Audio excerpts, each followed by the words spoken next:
It's my feel-good breakfast show.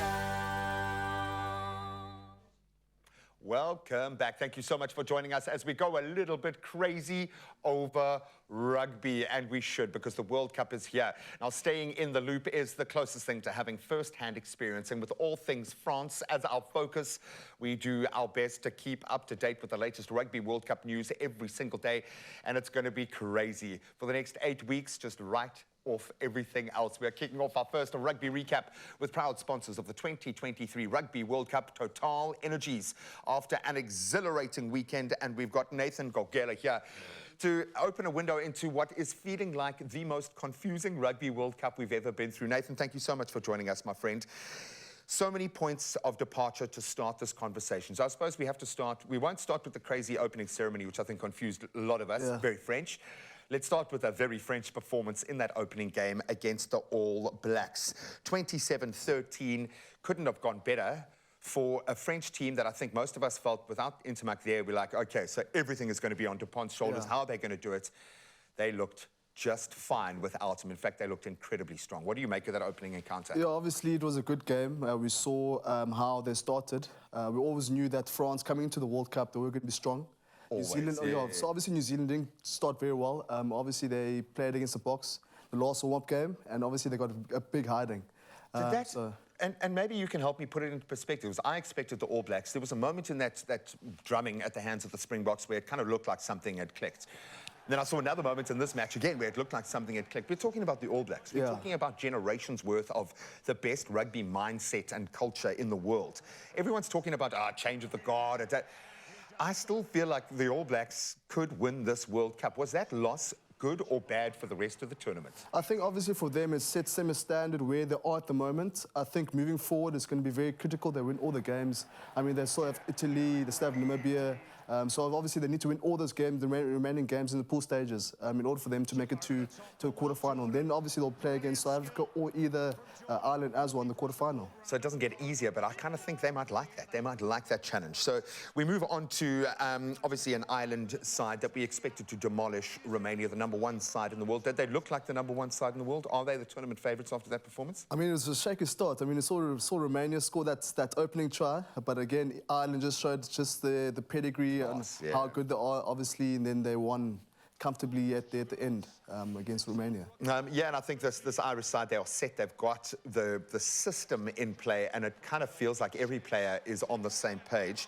Lots of questions around England coming into this one. When you've got Argentina touted as favourites against you in your opening game of the Rugby World Cup, maybe it takes the pressure off. They lost a player early on, and we'll chat about that in just a moment. But they played better than I've seen them play in a very long time. Maybe a bit of adversity, maybe a bit of a kick in the teeth is what they needed. What do you make of that England side? I think straight after the warm-up games, it gave them a reality check where they are at the moment. But again, we just saw how the adversity of the side, obviously the character, they were showing a bit of character against Argentina. So obviously if now for Argentina, they need to win, they need to beat Japan. Argentina need to beat Japan and Samoa in order for them to make it through the quarterfinals. It's going to be very difficult for them. And you kind of feel like, I mean, maybe Tonga have planted that in my head, but you kind of feel like any minnow in this World Cup could actually pull off something remarkable, possibly not Romania, but the majority of them. The Argentinian side, a lot of pressure on their shoulders now, but I think they'll find that fire. Just with the sending off of Curry, is this something, I'm almost terrified for every movement in a match now, and we need to protect the players. Because there's been a question around every single one of these red cards under review, or the yellow card under review to red. What did you make of that one? Because we saw similar tackles in following games that didn't go that way. I think we need to consider player welfare, first of all. 100%. Obviously, it was head-on-head collision. Then obviously the next step is mitigating factors. It was high. Head-on-head collision is a yellow. It should have been a yellow. And then obviously sent through to, then send it through to the bunker. And obviously, head-on-head collision is an automatic red, unfortunately. And I suppose you just got to draw that maybe as a line in the sand, so we just can't cross that and get that, because after, as you point out, the player welfare is ultimately what we need to be looking after. The Springboks, frustrating start, slow start. I think a lot of us thinking, hang on a minute, this is not the side that we've seen in the last few weeks. They needed a bit of a test. We know we were going with the forward dominant kind of crash in the second half, but what did you make of the Springboks' performance against a very strong Scottish team? We made them look mundane. Yeah, I think it was just a slow start by the Boks. I mean, the set pieces, consider a few penalties in the scrum. Then obviously lineouts, the Moors didn't operate as normally we normally do.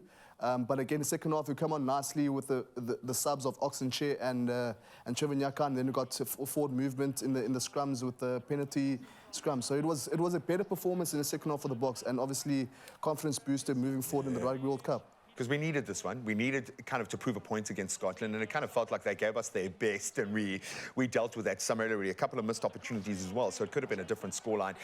One standout player that you got most excited about seeing him play? I think Peter Steff is coming on nicely. We saw now in 2019 World Cup how he operated in 2019 World Cup, and then eventually was player of the year in that year as well. So maybe this year again it could be player of the year. So it's something exciting. Manu Lebok, a bit shaky, but again, player of the year.